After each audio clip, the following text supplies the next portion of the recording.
This is my 3DS. This is my DS Lite that I used to play Game Boy games because my Game Boy Advance is out of batteries at the moment. This is my vinyl collection, and this is my manga collection. Needless to say, I like physical media a lot.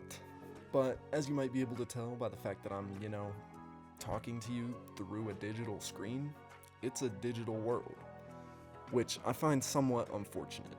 I did a survey among college students, posted a Google form on my school's Snapchat story about how they consume media, and all that stuff I just showed you unfortunately puts me in the minority.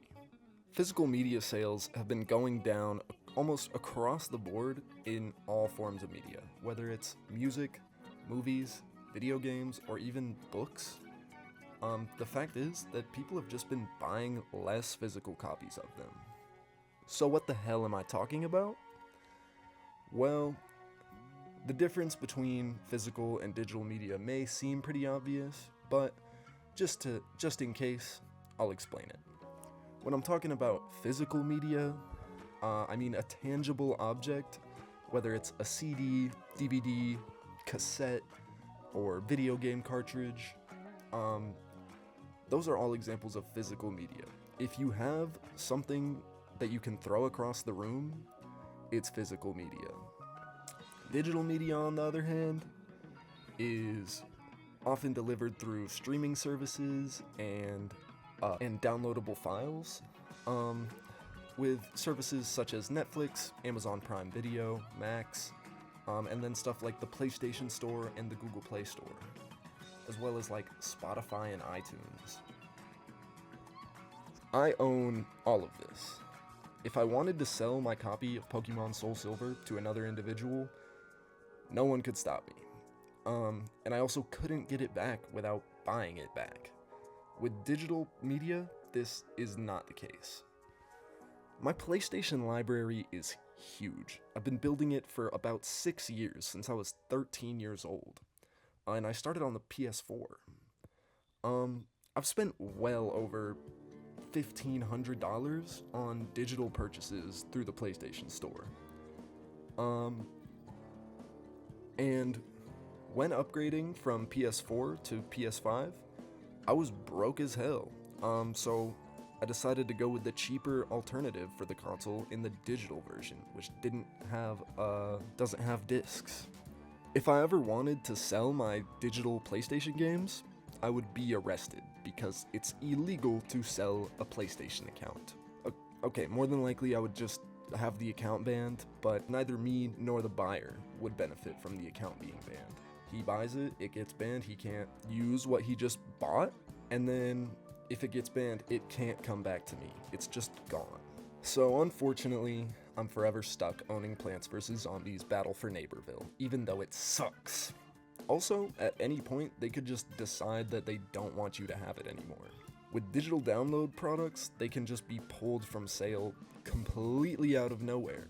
For example, the Scott Pilgrim vs. the World game was delisted from stores in 2014 and didn't go back up on sale until 2021, leaving 7 years where the game was simply not purchasable.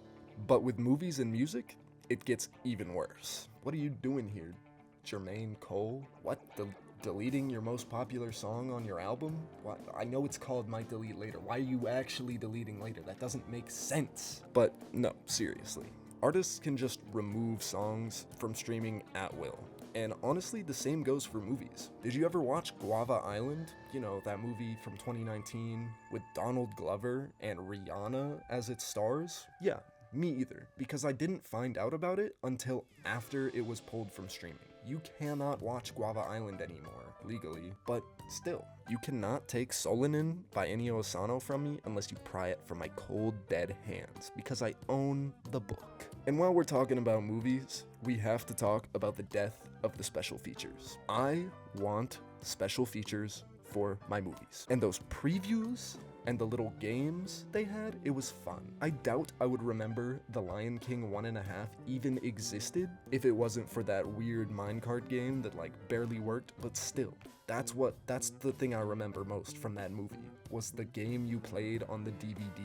That shit was sick. If you're an artist of any kind, you probably already know this, but digital media has made it harder for artists to make money. Streaming services like Spotify and Apple Music often pay their artists fractions of pennies per stream, and Spotify doesn't pay their artists at all unless a song has over 1,000 streams, which seems like not that much, but if you're a smaller artist, 1,000 streams is quite a lot. On my survey, only one person said that they didn't really listen to music much, and I think that they were lying. But anyways, almost everyone listens to music a little bit. The best ways to support the artists making your favorite music is by buying a vinyl or a CD or even just a shirt. Shout out Raccoon Tour.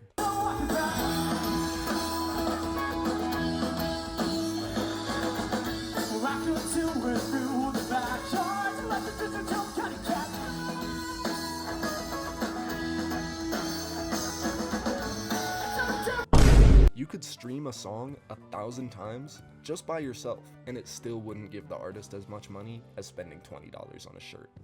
My last major point is that streaming sucks. There are a lot of people who say that the digitization has made the media world a lot better for consumers by increasing the amount of content that is in circulation. And I understand why some people might think that. In today's world, you have endless options on what to watch or listen to. But do we as consumers really take advantage of that? I would argue that we don't, mainly due to the ways that streaming services work. Let's look at Netflix, who does not care about making good movies.